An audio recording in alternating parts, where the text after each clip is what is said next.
You're gonna test the kitty's DNA.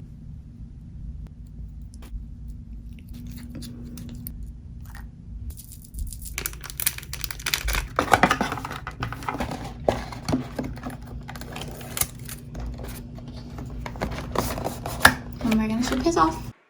Max, your DNA test results are in. What do you think you are? So our long-awaited DNA tests are back. They were back actually a while ago. We had to move and that was a big ordeal, and we wanted the kitties to be comfortable before we got them in a video, and we all just had to adjust to a new house. So we're super excited to share the results with you. They were actually really surprising. I guess cats are made up of so many different breeds from so long ago that all these genetics pop up that you wouldn't expect. So this is Max, and we're going to go over his DNA results first. So we logged into our account, and we have our 3 cats. It has their breeds and health DNA. I'm going to Max first because he's the most interested right now. What's really cool is that these are always updated. So once you take a test, your test is in the system and it will stay in the system, and as they get more information, it will update your results.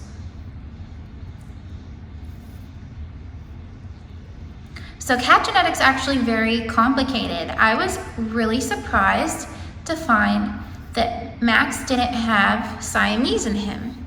Apparently there's the historical Siamese, and then there's the newer Siamese, and Max must be the newer Siamese because they don't have that in there yet. So it puts it into categories: Western, Persian, exotic, polycat.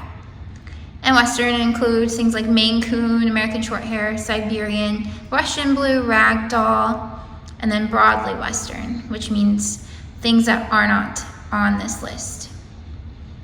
Persian, British Shorthair, Himalayan. So these very small percentages of these: Egyptian, Mao, and broadly exotic. So I was really surprised because I was like, how could cats be all of these things when these are purebreds? And he's not a purebred, he's a rescue. But cats came from so long ago that they have a little bit of everything in them.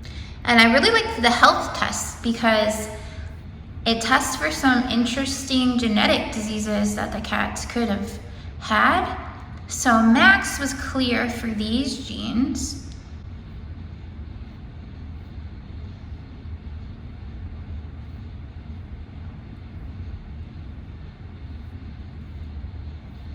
But I was surprised to find that he's a carrier for this Hageman deficiency, which means he only has 1 copy, so he actually doesn't have this disease.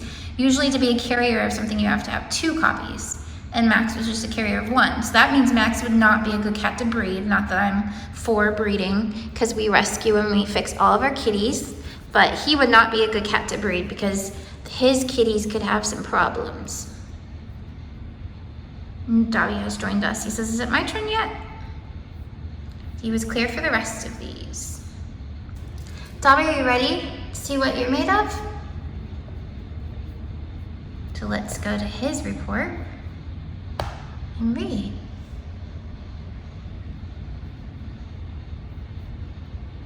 So Dobby was more Western than Max. Dobby was super Western. And then he's got a little bit of Eastern. He actually has a little bit of the old Siamese in him, which is so funny because at first I was like, could we have mixed up Dobby's and Max's? But we didn't, because we were very careful not to. Dobby's health markers were all clear, which is really good to know. Some of these things would be things that could actually come positive and you would have to take them to the vet for. So I was very happy when I saw it wasn't positive for any of these.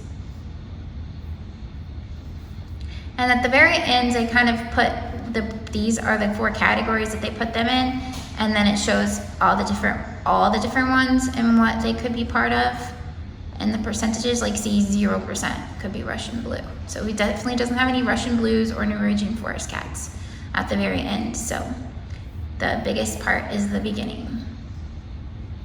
So it has American short hair and all of these for Dobby. So I was really confused about how all the cats could have all these different things in them, but most of our cats are not from pedigree lines, so that means that they're gonna have so many different things in them, and the tests are actually evolving. The more kitties that they have in the DNA samples, the more they can tell us about each of our kitties. If you wanna know more why the cats can look the same but have different genetic types, I will link some papers that they did. Maya, are you ready for your turn to learn about your DNA? So Maya's DNA results, she's a really good mix, which doesn't surprise me being a tabby. I feel like tabbies are always a good mix of a lot of things. So she's about half Western, and about 9%, 9.5% Eastern. She's exotic. Maya's the only one that came back with all 4 parts. The boys only came back with 3 different ones.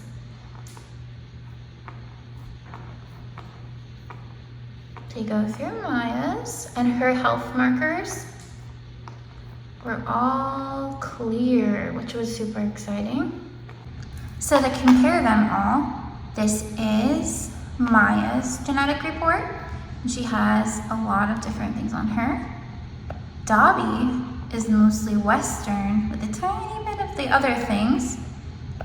And then Max is Western, Persian, and exotic. So it's neat to see how they vary because they're not related at all. So I hope you guys enjoyed learning some more about our kitties.